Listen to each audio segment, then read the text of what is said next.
Aliwang natanggap na award ni Kim Chiu kasama si Ryan Bang na natutulog ba nag-joke award na kung saan ay binibigay sa mga nagjo-joke na kadalasan nga ay hindi pumapasa. Madalas nga kasing magpakawala ng joke ang dalawa sa It's Showtime na kadalasan nga ay walay. Pero sa mga video na naglabasan, kitang-kita nga ang emosyon ni Kim na hindi halos makapagsalita at ramdam na ramdam ang sakit sa dibdib na dinadala niya. Sa kabila ng pagbibiro ng mga host at ng masayahing atmosphere ng event, hindi maitago ni Kim Chiu ang tunay na nararamdaman niya.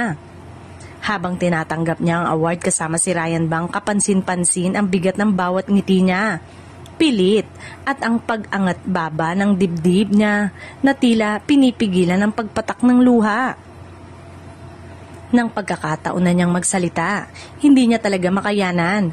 Bago pa man makarating ang unang salita, agad niyang ipinasa ang mikropono kay Ami Perez. Isang malinaw na senyales na ayaw niyang umiyak sa harap ng maraming tao. Dahil dito, lalo pang nag-uumapaw ang simpatya ng mga manonood at netizen na nakakita ng mga video online. Marami ang nagkomento na sana'y nabigyan ng moment si Kim para tunay na nakangiti, lalo pat kilala siya bilang isa sa pinakamabait at pinaka-professional na artista sa industriya. Subalit, malaking personal na pagsubok ang pinagdaraanan niya kaugnay ng isyu nila ng kapatid niyang sila Cam. Halata na naapektuhan ng emosyonal na estado niya kahit anong pilit niyang maging matatag. Ayon sa fans, hindi si Kim ang tipo na nagsasalita ng masama o nagpapakita ng kahinaan sa publiko.